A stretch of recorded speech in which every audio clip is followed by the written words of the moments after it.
Bonjour à toutes et à tous.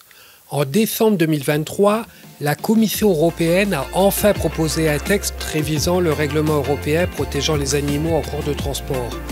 Wellfarm s'est pleinement mobilisé pour que ce texte, qui n'avait pas été révisé depuis 20 ans, soit actualisé, notamment au regard de l'évolution des connaissances scientifiques.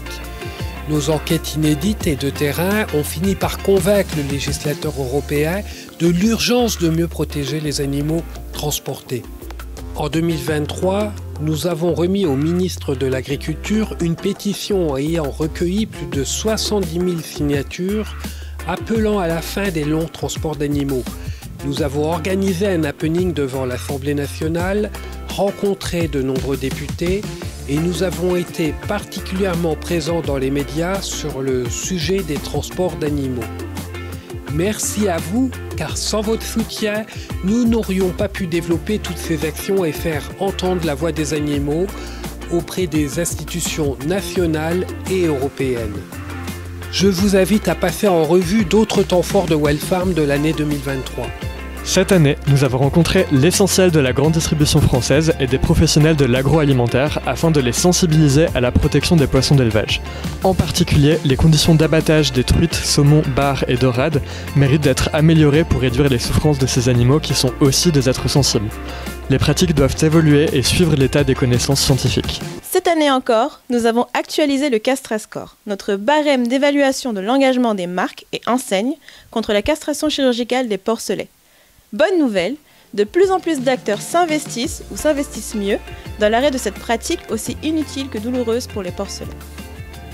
Cette année, les villes de Montpellier et de Tournefeuille ont rejoint notre démarche Etika. Grâce à notre accompagnement, ces villes s'approvisionnent désormais en produits qui respectent davantage le bien-être des animaux. Elles encouragent ainsi le développement des pratiques d'élevage de demain. Cette année, notre malade pédagogique La Poule et l'œuf a rencontré un grand succès dans les écoles. Grâce à ses activités clés en main qui s'appuient sur les programmes de sciences et d'enseignement moral et civique, elle a éveillé la conscience de près de 500 élèves à l'importance du respect des animaux.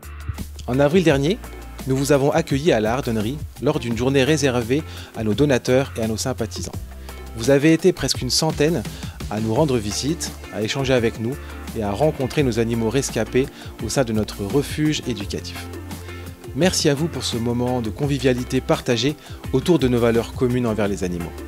En 2023, ce sont plus de 1300 élèves qui ont été accueillis au refuge éducatif La Hardonnerie. Grâce à vous, ces enfants et leurs enseignants ont pu passer une magnifique journée au contact des animaux afin de porter sur eux un nouveau regard. Développer l'esprit critique, susciter la curiosité et l'empathie est le cœur des animations scolaires que nous proposons à La Hardonnerie. Merci de votre soutien. Grâce à vous, La Hardonnerie a recueilli 63 nouveaux animaux cette année. Ils vivent désormais des jours heureux au refuge, où ils sont soignés et chouchoutés. Pour suivre le quotidien de La Hardonnerie, abonnez-vous à la page Instagram @lahardonnerie.